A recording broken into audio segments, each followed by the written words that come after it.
أنا العبد الذي كسب الذنوب. Assalamualaikum. Waalaikumsalam warahmatullahi Gimana kabarnya? wabarakatuh. Alhamdulillah sehat. Antum dari tadi ngalamun baik. Kenapa? Ada apa? Iya, ini jadi anak ngelamun gitu ya, bingung karena kondisi kita saat ini sedih juga ya melihat kegiatan semua kita kaum muslimin khususnya gitu ya, dari mulai kegiatan sekolah, kemudian kegiatan jualan, berdagang dan sebagainya, dan termasuk juga ibadah sholat gitu ya. Sudah beberapa hari ini tarawih di rumah gitu. Iya benar tuh. Iya, sholat fardu pun di rumah gitu kan, kita patuh terhadap anjuran dari pemerintah. Namun anak bingung ini ketika kita mendekati hari Idul Fitri gitu kan, sedangkan sunnahnya kita harus di lapangan. Di lapangan. Iya. Nah, sedangkan anak belum paham nih tata cara bagaimana kita sholat Idul Fitri seandainya harus di rumah. Gitu. Anak bingung di situ. Iya ya, benar juga ya. Saya juga belum paham masalah itu. Gimana ya? Assalamualaikum. Waalaikumsalam. Kenapa nih pada orang-orang gini? Ngomongin apa sih? Ini apa namanya Akil Heru dari tadi Ya. melamun terus. Katanya bingung masalah Idul Fitri nanti sholatnya seperti apa. Kan kita sholat tarawih di rumah, sholat fardu pun juga di rumah. Nah untuk sholat Idul Fitri nanti gimana itu? Betul, Heru, kayak gitu. Iya, betul ah. Gimana ya kira-kira? Mungkin antum ada solusi nggak? Anak tahu sih, biasanya sama aja sih mungkin sama sholat Idul Fitri yang biasa di lapangan. Cuman lebih bagusnya kita langsung tanyain aja ke ustadznya. Biar Oh, nggak- Ustadz ya. ya kita biar nggak debat-debat yang nggak bermanfaat gitu kan. Ide bagus tuh. Gimana? Nah, Ustadz siapa kira-kira? Kira-kira siapa tuh ustadznya? Siapa ya Perlu kita tanya. yang cocok buat jelasin ini Ya, siapa ya? ini masalah fikih, jadi harus benar-benar lebih mengetahui lebih daripada kita gitu. Iya, benar gimana ya? Iya, iya, iya. Assalamualaikum. Waalaikumsalam warahmatullahi wabarakatuh. Bagaimana kabar antum? Alhamdulillah. Alhamdulillah. Soalnya kami ada sesuatu yang sangat penting sebenarnya. Iya ini Ustaz. Ini kita dari tadi tuh bingung masalah sholat Idul Fitri. Gimana Iya. itu? Kan kita sholat tarawih di rumah, sholat Iya. fardu juga di rumah. Nah, sholat Idul Fitri gimana tuh Ustaz? Oh betul. Memang saat ini ya, di tahun ini, di bulan-bulan ini kita sedang dilanda musibah ya, terutama umat Islam itu adanya wabah corona. Ya. Biasa. Memang yang menjadi kegalauan kaum muslimin ya, ini sebenarnya karena memang antusias umat Islam dalam ibadah, yaitu sudah beberapa bulan ini tidak bisa melaksanakan sholat Jumat ya, sholat berjamaah di musola. Ya. Pertama ini memang ujian ya bagi umat Islam. Tentu kita harus lebih bersabar ya. Mudah-mudahan dengan ujian ini Allah Subhanahu Wa Taala melimpahkan pahala kepada kita. Kemudian juga sebenarnya mengapa kita sementara menghentikan aktivitas sholat berjamaah di masjid, kemudian juga sholat Jumat di masjid. Pertama kita menimbang secara maslahat syariah ini ya, yaitu di mana kita ingin menjaga nyawa jiwa umat Islam. Ya. Masalah menjaga jiwa umat Islam ini sangat ditekankan sekali di syariat Islam. Bahkan kita kenal ada maqasidus syariah al-khamsah, yaitu adalah tujuan diturunkannya syariah. Ya, ada 5, diantaranya adalah hifdzun nafs, menjaga jiwa. Jadi kalau kita kumpul-kumpul di masjid ya, mungkin masih sholat rapat ya, ini sangat memungkinkan sekali ketika ada satu jamaah yang terkena COVID bisa menular kepada jamaah yang lainnya, dan ini mengakibatkan kepada yang lain adalah sakit dan bisa jadi malah menjadikan umat Islam ada yang meninggal, sehingga kita berhentikan sementara ya sholat berjamaah dan Jumat di masjid atau musola agar jiwa-jiwa kita terjaga, dan ini sangat ditekankan di dalam syariat Islam. Kemudian yang kedua juga kita mentaati peraturan pemerintah ya.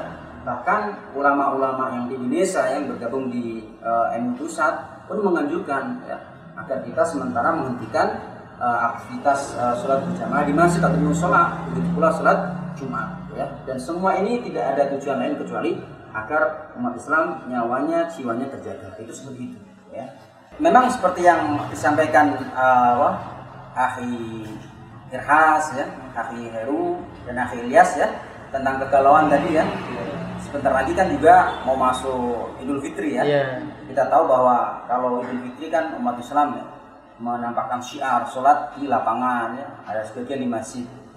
Dan ternyata kita juga masih dalam kondisi merebaknya wabah. Ini bagaimana ya?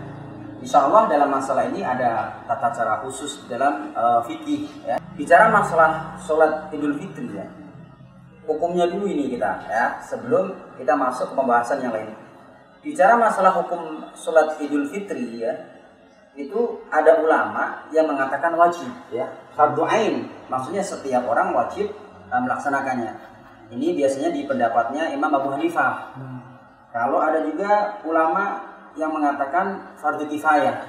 Kalau fardu kifayah itu misalnya di sebuah komunitas, atau di sebuah negeri, atau di sebuah wilayah, kalau sudah ada yang melaksanain maka cukup, sudah mewakili, itu fardu kifayah. Ini dikenal di madhab Hambali ya. Adapun di madhab Syafi'iyah ya, yang dianut oleh kebanyakan orang Indonesia, mereka mengatakan bahwa sholat Idul Fitri hukumnya sunnah muakkadah ya. Jadi sunnah yang sangat ditekankan. Sebenarnya terlepas dari ada yang mengatakan wajib ain, ada yang mengatakan fardu ain, ada yang mengatakan fardu kifayah, ada yang mengatakan sunnah muakkadah. Tapi sebagai seorang Islam tentu tidak ada alasan untuk meninggalkan sebenarnya. Toh ini adalah merupakan syiar ya, syariat yang harus diselenggarakan setiap tahunnya ya. Dan ini juga merupakan sunnah Rasulullah SAW. Walaupun di tengah-tengah wabah COVID-19 ini sebenarnya masih bisa dilaksanakan. Walaupun tadi ada peraturan PSBB ya, harus ada pembatasan agar tidak kumpul-kumpul ya, seperti di lapangan atau di masjid ya. Maka ulama di antaranya yang paling terkenal ya di mazhab Syafi'iyah seperti Imam Nawawi membolehkan sholat Idul Fitri sendirian ya, di rumah ya, seperti itu, sendirian di rumah. Jadi bicara masalah pelaksanaan sholat Idul Fitri di rumah itu ada dua. Pertama, jika memang dia sendirian ya, artinya tidak ada anggota keluarga yang lain, tidak ada istri ya, tidak ada anak misalnya ya, maka ini ulama membolehkan dia sendiri untuk melaksanakan sholat Idul Fitri. Bagaimana tata caranya? Sebenarnya tata caranya tidak beda jauh dengan sholat Idul Fitri yang lainnya ya. Hanya saja kalau sholat sendirian ya, nggak ada makmumnya ya, dia sendiri, itu tidak ada khutbahnya. Ada masalah bacaan ya seperti biasa. Lagi insya Allah saya akan jelaskan secara panjang lebar. Jadi pertama sendirian. Lalu yang kedua, bagaimana kalau dia melaksanakan sholat Idul Fitri di rumah dan bersama keluarganya ya. Misalnya ada bapak ibunya, kemudian ada anaknya, atau di situ ada paman, ada bibi ya. Maka boleh dilaksanakan secara berjamaah tapi di rumah ya. Adapun pelaksanaannya itu nggak ada bedanya, pelaksanaan seperti di tanah lapang, cuma yang bedain kan tempat saja, betul tidak? Ya. Kalau bersama kaum muslimin di tanah lapang, di lapangan, terus sebagian di masjid. Tapi kalau di rumah ya di rumah dan melaksanakan secara berjamaah. Dan juga tetap ada khutbahnya. Jadi diawali dengan sholat ya bersama dipimpin oleh imam, lalu kemudian selesai salam, maka imam kemudian memberikan khutbah singkat ya. Kemudian saya terangkan pula bahwa kita walaupun tidak keluar rumah untuk sholat Idul Fitri di lapangan, kita juga harus menjaga sunnah-sunnahnya ya. Ada diantaranya yaitu kita mandi terlebih dahulu, itu sunnah hukumnya. Kemudian juga memakai pewangian, kemudian juga memakai pakaian yang terbaik ya. Kemudian kalau Idul Fitri itu dianjurkan untuk makan terlebih dahulu. Berbeda dengan Idul Adha ya. Kalau Idul Adha kan memang menunggu hewan sembelihan ya, seperti itu. Kemudian ada pun masalah tata cara praktek sholat.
ruku.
Kalau dilaksanakan bersama-sama ya, yaitu bersama keluarganya di rumah, maka imam berdiri kemudian memberikan khutbah secara singkat ya.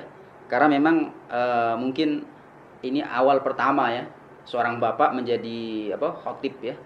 Ya menggunakan kalimat-kalimat yang mudah saja ya, seperti itu. Karena ini demi untuk menghidupkan syiar ya, menghidupkan sunnah Nabi SAW. Walaupun di tengah-tengah wabah seperti ini, kita tidak meninggalkan sunnah yang mulia ini, yaitu sholat Idul Fitri ya. Yang mudah-mudahan kaum muslimin bisa melaksanakan sholat Idul Fitri dengan lancar ya, dan juga akan tetap mendapatkan pahala dari Allah Subhanahu wa taala. Ini demikian tata cara pelaksanaan sholat Idul Fitri yang dilakukan di rumah, baik dia sendiri maupun bersama keluarganya. Wallahu alam. Assalamualaikum warahmatullahi wabarakatuh.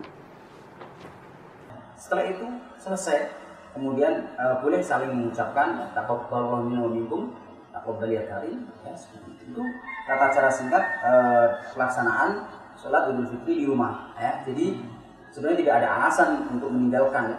Kalau ulama-ulama juga membolehkan ya, tidak ada masalah, apalagi ada udzur syar'i yang kita ketahui ya, adanya wabah corona ya, seperti itu. Sebagaimana juga keringanan seseorang tidak melaksanakan sholat berjamaah, sholat Jumat di masjid untuk sementara waktu. Ingat, ini sementara waktu yang memang kondisinya seperti ini ya, tidak ada lain untuk mencapai maslahat ya. Mudah-mudahan semua ujian ini, terutama wabah corona ini, segera dihilangkan dari negeri kita. Amin. Penjelasan singkat seperti itu ceritanya. Siap, Ustaz. Alhamdulillah teman-teman, kita sudah menemukan jawaban atas kebingungan kita juga lawan kita.